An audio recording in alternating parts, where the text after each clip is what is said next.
You're listening to the Top of the Mountain podcast with Jimmy Pilato and Rev Coca, presented by the Variety Sports Network and D2Football.com, your home for RMAC football content.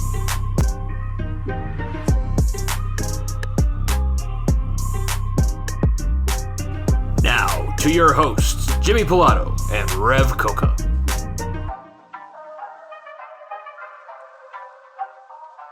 Welcome in, ladies and gentlemen. Week 2 of the Top of the Mountain podcast, season 2. Myself, Jimmy Pilato. I'm here with my co-host, Rev Coca. We had a jam-packed week 1. Most of the games took place last Thursday when we were recording. We're recording again Thursday night, and now the NFL is happening. So we still have events transpiring while we were trying to get this done, but we did want to get back together because the opening week of the RMAC, no conference games, which is surprising. No conference games coming up this week as well. I can't remember the last time that happened. So we got a lot to get into. Once again, this is the Top of the Mountain podcast with Jimmy Pilato and Rev Coca, presented by the Variety Sports Network. Super proud and excited to be a part of that brand that's growing, as well as D2Football.com. Rev, week 1 was wild. I can't believe it's already time for week 2. Are you of the same mindset as me? It's weird not have any RMAC games so far at this point in the season. We're about to get into week 2 and big 0 in the conference record column in the standings. So it seems a little bit strange to me. Yeah, it's definitely weird, but that's a result of the RMAC format changing ever since the team formerly known as Dixie State moved out of the conference. So that freed everyone up to have an extra non-conference game, which I guess New Mexico, Highlands, and Fort Lewis didn't take advantage of. So perhaps they'll play one less game, but it's definitely different from the old RMAC format of getting 10 conference games a year and having 11 teams in there. So, it's definitely cool to see RMAC teams not have to play the same teams every single year. So that extra non-conference game to maybe travel into a different environment, whether that be California or in the case of this year, most of the teams are playing Texas or teams in that Lone Star Conference. So It's definitely different from our times a little bit. Yeah, we were in for 10 conference games, so we only got the one out of conference, and sometimes we didn't even necessarily take advantage of that. I can remember a few times where we just played a total RMAC conference, and that was it. We also got to play Humboldt State, which was cool. We actually were part of the team that got to go out to Northern California and experience a monsoon in October in the Northern California Pacific Northwest area. That was my first time up there that I can remember. Before we get into the last week's games of the week, which, as a reminder, was Western Colorado at West Texas A&M and CSU Pueblo at Midwestern State. We'll talk about those two games in depth. We do have the NFL season starting, and also a little bit strange for me, the Bengals and Steelers, our two respective NFL franchises, are kicking the season off against one another. We've had plenty of debates, arguments, gone back and forth. We debate this topic quite often because we are division rivals in the teams that we are fans of. I am glad that we get to start off against Mitchell Trubisky. I will just put that out there first. Mitchell Trubisky's named the starter for the Pittsburgh Steelers. I know you wrote a preview for the BellyUpSports.com. What are you thinking of this game coming up on Sunday? Do you think that your Steelers are going to get their first win against the Bengals in a full season? I can't believe that I get to say that, but it would be their first win since 2020 against the Bengals if they are able to walk away with a win on Sunday. Yeah, it's a very rare situation to be in, seeing that the little brothers of Cincinnati has finally got a little, they got a little head full of steam. But ultimately, yeah, Pittsburgh is a team that you look at on paper, and perhaps they may not have the most offensive firepower, but when you look all around, it's a well-coached, well-structured team with Mike Tomlin, and there isn't any huge holes outside of maybe the offensive line. That's okay. Maybe that's one thing that's kind of got me scratching my head, seeing how that's going to turn out. But outside of that, is a well-structured team. Mitchell Trubisky, while not the most consistent, is still a guy with tons of physical traits. And he showed, especially in that last game to the Detroit Lions, preseason game, so I don't know how much stock you can fully put into it, but he showed the ability to fully orchestrate and drive the offense. The traits in which made him the first selected quarterback in 2017, whether or not you believe you deserve that draft rank, regardless, the physical traits and tools, you'll see that. You'll see the dual threat ability. And ultimately, I'm not necessarily I'm not necessarily panicking about Pittsburgh this year. They had less resources last year with a Big Ben who his arm was wearing His down as arm the was season shot. went Yeah, down. it Yeah. was completely shot. It was a wet noodle. Yeah. So whether or not we finish with a better record this year because the AFC is stacked, I don't know. But I feel more confident as this team just being more of a threat this year than they were last year. So yeah, I predict us beating Cincinnati at least once this year. I don't know if it'll be this game or the next game. It'd be good to get the season off to a good start, but I think we'll beat Cincinnati at least once this year. So won't be surprised to see us win this week. I agree. I'm kind of the same stance for the Bengals. I think that they're probably going to finish with around the same record that they did last season. And I don't know if that's going to even win them the division because I think the division around them is better. I think I agree with you that the Steelers are better and they were a playoff team last year. I think that the Ravens are going to be better. They have a lot of interesting stuff outside of actually playing football. And then the Browns are the Browns, and we all know about that situation. So I think the AFC as a whole is better. And I'm confident that the Bengals won't completely fall off the edge of a cliff and put me back into the dark ages. I'm kind of glad that we play Pittsburgh week 1 and we get to play against Mitchell Trubisky. I think that they're going to split as well. I would say that the Bengals are going to win this weekend. That's what I picked in the far end of the bench pick 'em this week. I think that the Steelers get them when we go back to Pittsburgh. I can't even call it Heinz Field anymore. The one thing that I liked about the Steelers, they go and change this season, and it's not. Yeah, I don't even know what that is. Don't even know what that is. Oh I knew no, Heinz. neither of us. Yeah, Yeah, it's I still knew Heinz as Heinz. far as I'm concerned. I still call the Broncos Stadium Invesco sometimes. So some things never change. That's a little bit of an NFL preview. If you want more in depth on the Bengals Steelers game and the Steelers season as a whole, check out Rev's article that he has coming out on bellyupsports.com. If you search Rev Coca on Belly Up Sports, you'll be able to find all of his stuff that he's put out for them. And before we start recapping last week's games of the week, we wanted a quick shout out, Row One Brand at the Cool Stub on Twitter. If you go to row1brand.com, you get 15% off anything in the art gallery when you use code VSP15. VSP15, proud partner of the Variety Sports Network, this podcast, and all of the other great shows that you can find when you follow Variety Sports Network at Variety_Sports_. Last week, let's get into it. CSU Pueblo, we'll start there because that's a positive note. We're both going to have to lament a little bit when we get to the Western game, but we'll start on the positive side, and CSU Pueblo seems to have their offense back, or at least that's what it looked like this past weekend. 59 points, get the big win on the road in Midwestern, 59-27. A little bit sketchy towards the end. I was getting updates from the stadium. My parents were actually made the trip out to Wichita Falls, Texas, endured the heat, all of that good stuff. A little dicey at the end, but really, if you think back to where CSU Pueblo was last year after week 1, I remember writing about it for my column.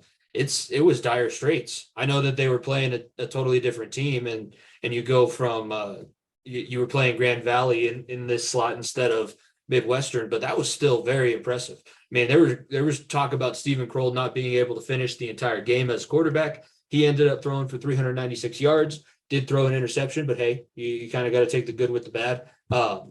Overall, just looking at the team stats, total first down, CSU Pueblo led 30-14, 180 rushing yards, 396 passing yards, 5 total passing touchdowns. That's kind of insane. 2 rushing touchdowns for a total offensive output of 576 yards compared to 308 yards. So Midwestern definitely didn't lay down and didn't make it easy. But this has to feel totally different, especially going into a tough matchup to now facing the number 4 team in the country in the Grand Valley State Lakers this weekend at home. So I was thoroughly impressed with what the Thunderwolves were able to put out on the field on Saturday.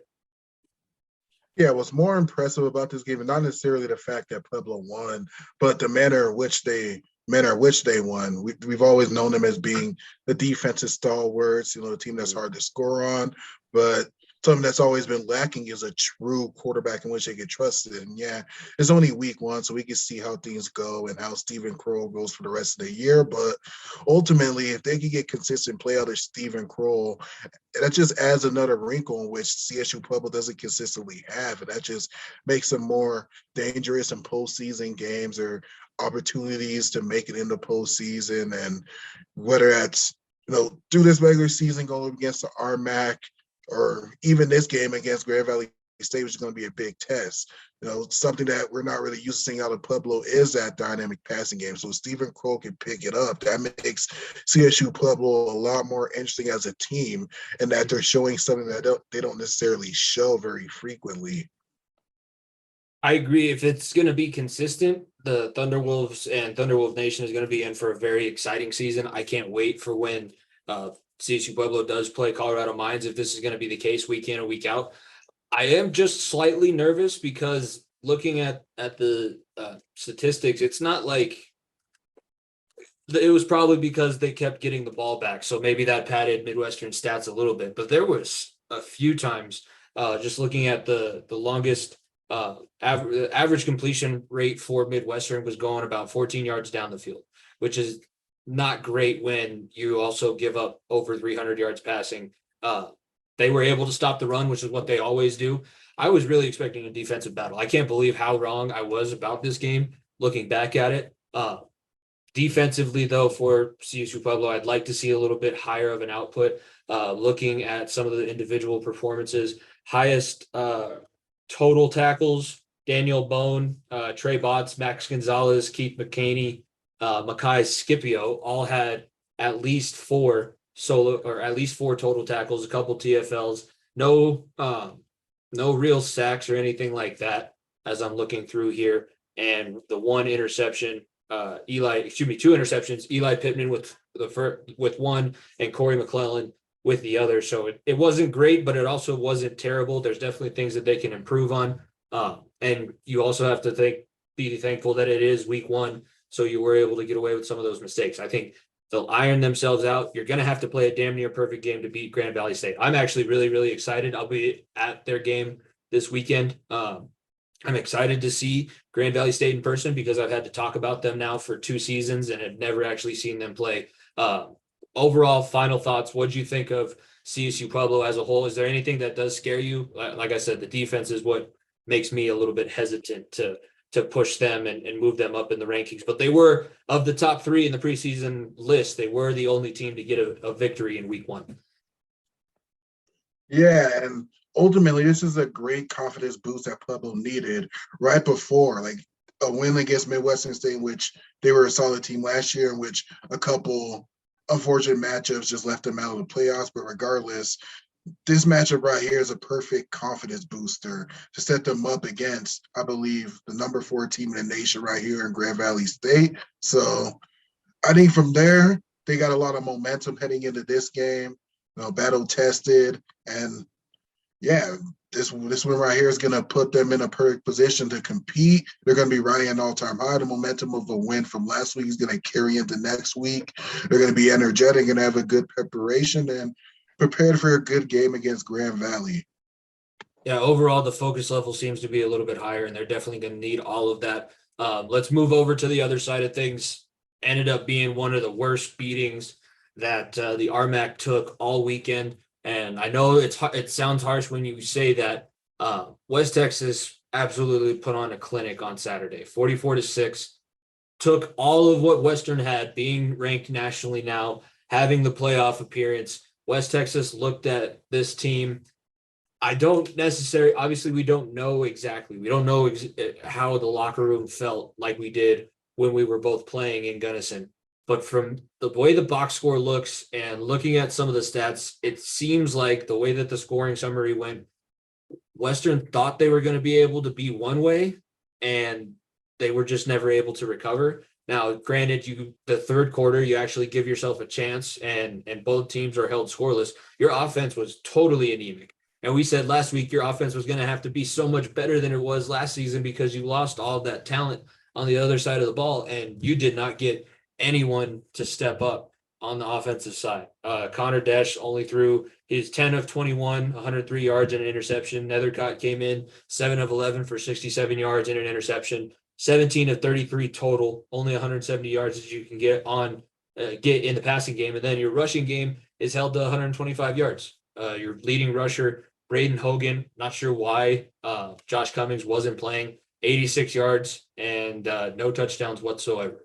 It's bone dry when you're trying to find any kind of offensive production. And defensively, they never really had any help, which it's something that we're kind of used to when talking about Western Colorado, but it's still just so disappointing because this team was on the right track. And don't you think that you would have taken advantage of trying to prove yourself and trying to solidify yourself instead of just being the spunky team that had the great season? Yeah, I found that was a disappointing loss. And looking at the box score, it looks just like, if you told me this was a box score from a game back in 2017 or 2018, like I wouldn't be surprised whatsoever.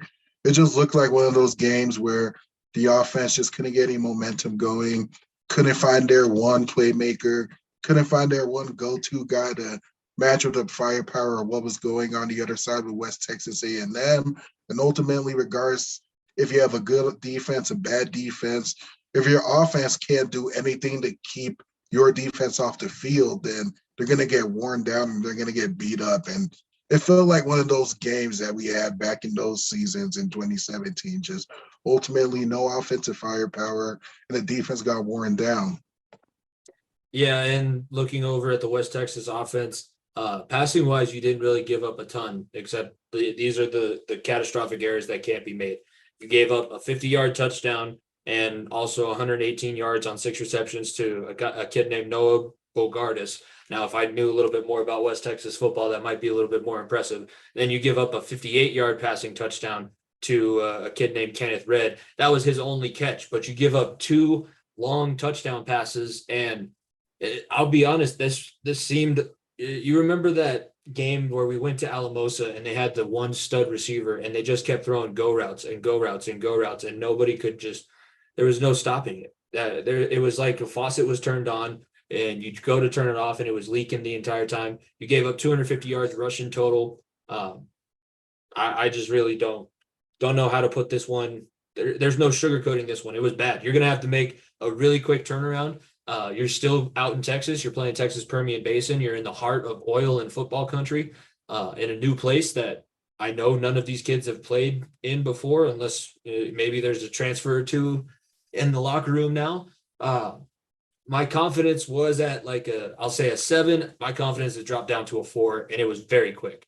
This was such a shell of the old Western that fortunately I hadn't had the chance to talk about on this show, but this is exactly what I was afraid of all last season when we were talking about, wow, this is great. Can they keep this up? Can they keep this up? And they did not keep it up this weekend. That was bad. Yeah, loss like that is really going to make you redirect your expectations for the team. Right now, I'm at the point where I'm thinking I just want them to be competitive in the RMAC. Hopefully, they show more life against Permian Basin. I can't necessarily say too much about this team's identity, what they like to do, and the recent success in the division. I can't tell too much about that, but it's one of those games. They did lose their opening week as well. They lost last week. I'm pulling up the score currently. They lost to Southwest Baptist and they got beat up pretty bad too, 41-17. So this will be their home opener and they're going to be looking for their first win of the season. I think that both of these teams are trying to salvage some semblance of pride, to be honest. Yeah, when you lose 2 All-American talents, it's you get put in a point where you have to rebuild, you have to restock. Didn't necessarily know where they'd be in a rebuilding process, but that first game right there is an eye opener that perhaps there's a little bit more rebuilding and restocking that needs to be done with this team. And ultimately, you just want to see them be competitive. Pulling off some wins would be even better, but just at the very least, be competitive, show that you can still hang with this team right here in Permian, which also is going to need momentum. Show that you can fight with these guys, and then head into the RMAC with about as much steam as you could give, about as much momentum as you could carry from this game. So, yeah, definitely one of those games that makes you makes you reconsider what to expect. Yeah, and it might be better for them to have a little bit lower expectations from where they were. If you go out there and you play hard and you don't get embarrassed 2 weeks in a row by these teams, I'll feel a lot better about where things can go as they get into RMAC play. results of this game, West Texas goes from an unranked team all the way up to number 19. CSU Pueblo, after their win, bumped up into the top 25 for D2Football.com as well. They're at 24. And we mentioned Colorado Mines last week. They were in a dogfight with Grand Valley. Grand Valley ended up completing their own comeback and getting a 3-point victory. So Mines fell from number 3 down to number 9. So they're hanging on to a top 10 spot by a thread. Like I said, good and bad of the first games of the week. A lot of games coming up this week. Only team in the RMAC not playing is New Mexico Highlands. I am trying to figure out how to get my column posted. The website service is not letting me log in so that I can get it posted. I do have all of the predictions. But before we get into talking about, we do have a game of the week for this upcoming week. If you're a fan of the Chadron State Eagles, you probably want to stay tuned. I definitely am. I'm not going to slam you as hard as I would have if, say, we were talking about a Western versus Chadron matchup. This is Western versus another team Chadron versus another team that I don't really like. But before we get talking about their matchup against Utah Tech, formerly known as Dixie State, we got to talk about In the Clutch Sports. InTheClutchSports.com. You get 10% off your whole order when you use code Variety Sports. That's Variety Sports, all one word. It's all capitalized. You get 10% off your entire order.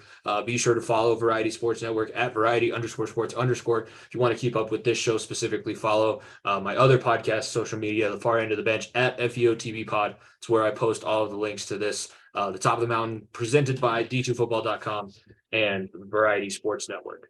Chadron State makes the familiar trip, it should be a familiar trip, somewhat familiar, I guess, to St. George, Utah, to take on the Trailblazers of Utah Tech. When you texted me that this morning, I had to go and look for myself, because if you look at the RMAC schedule, it says Chadron is going to Dixie State. So I was like, who is Rev thinking that they're talking? Who's Rev thinking that Chadron is playing this week? I don't know what Utah Tech is, or never even heard of it. It is Dixie State. I don't know what happened to where they had to change their name. Maybe it's the exposure of being at the Division I AA level now, and being able to play your games on ESPN Plus after the way their game ended last week against Sacramento State, who happens to be number 7. I don't think that they want their games on ESPN Plus.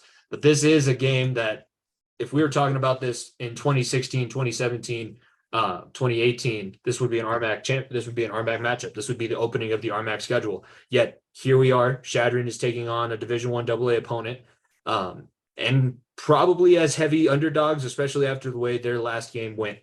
Absolutely throttled by Angelo State on the road, 35-0. The Rams gave everything to the Eagles and now have all the confidence in the world as they go into Golden. But Chadron is beat up and they need a win, and they need to win bad. Good thing is, I don't think Dixie State's that good. I don't know how you feel, but I don't think Dixie State is that good, or Utah Tech. What are your initial thoughts looking at the Eagles versus the Trailblazers here?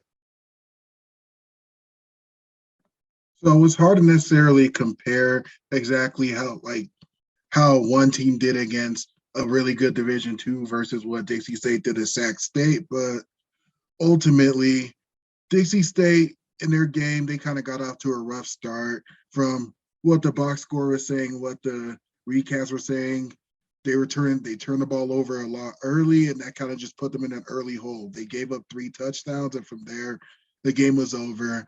They were scoring as the game got going. The offense kind of hit their rhythm, but ultimately going down 21-0 is going to put you in a very hard hole to recover from. But they showed some life there, whereas Chadron's game against Angelo State was just a completely lifeless offensive performance.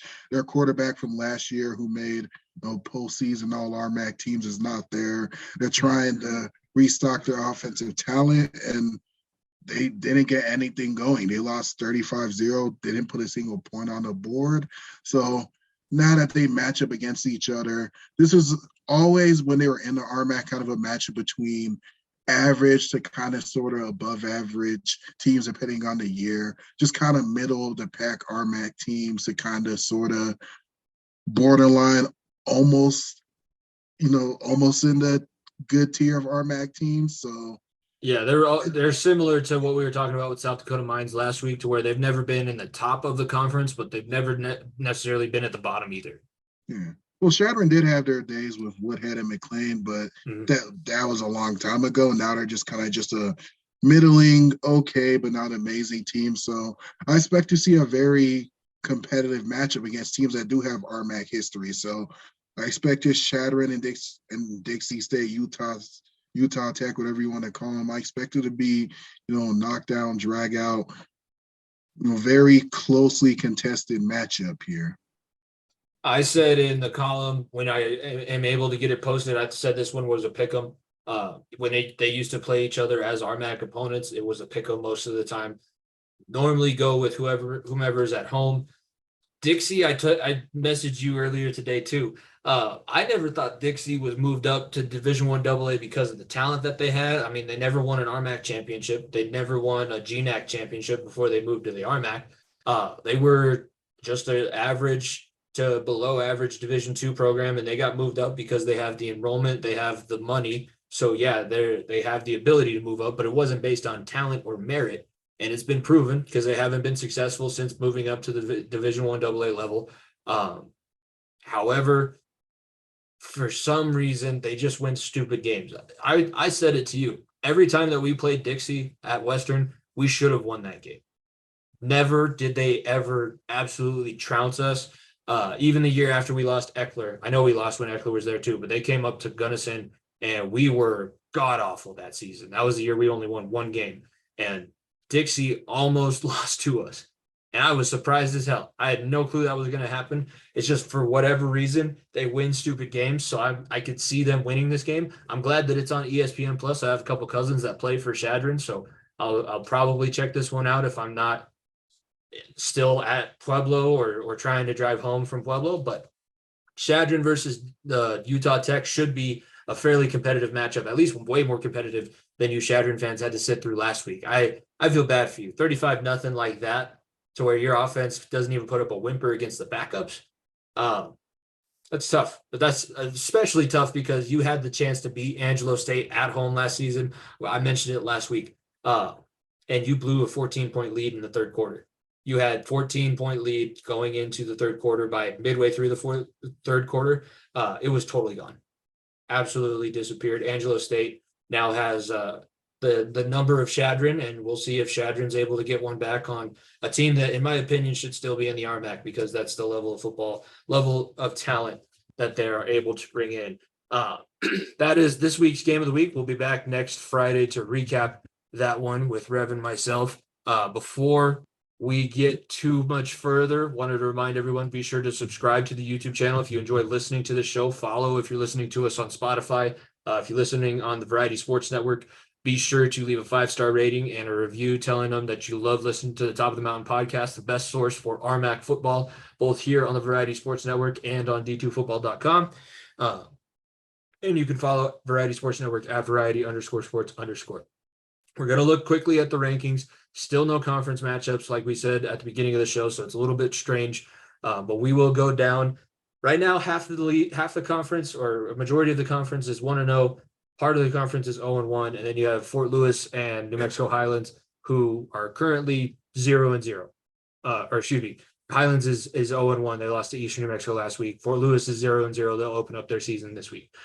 Starting at the top, Black Hills. Black Hills only got a 15-point victory over Dickinson State last week, 17-2. They are, I have the schedule pulled up here. They are going to be hosting William Jewell, so the same school that played Colorado Mesa last week is going up to Spearfish. Black Hills right now currently the number 1. The number 2, Colorado Mesa, they got a 34-14 victory over William Jewell last Thursday, 37-14, excuse me. And they are currently number 2. And then CSU Pueblo and South Dakota Mines, the other two teams currently in the RMAC that are 1-0. Pueblo with a win over Midwestern State, and South Dakota Mines winning 43-20 over Missouri S&T. So those are currently your top 4 in the RMAC, all undefeated teams. Of those 4, I think only 2 are going to be staying there much longer. I don't know how you feel about that. I'm thinking Colorado Mesa and CSU Pueblo are legit, and Black Hills and South Dakota Mines are just riding the coat. This is like a recruiting tour for South Dakota Mines and Black Hills, in my opinion.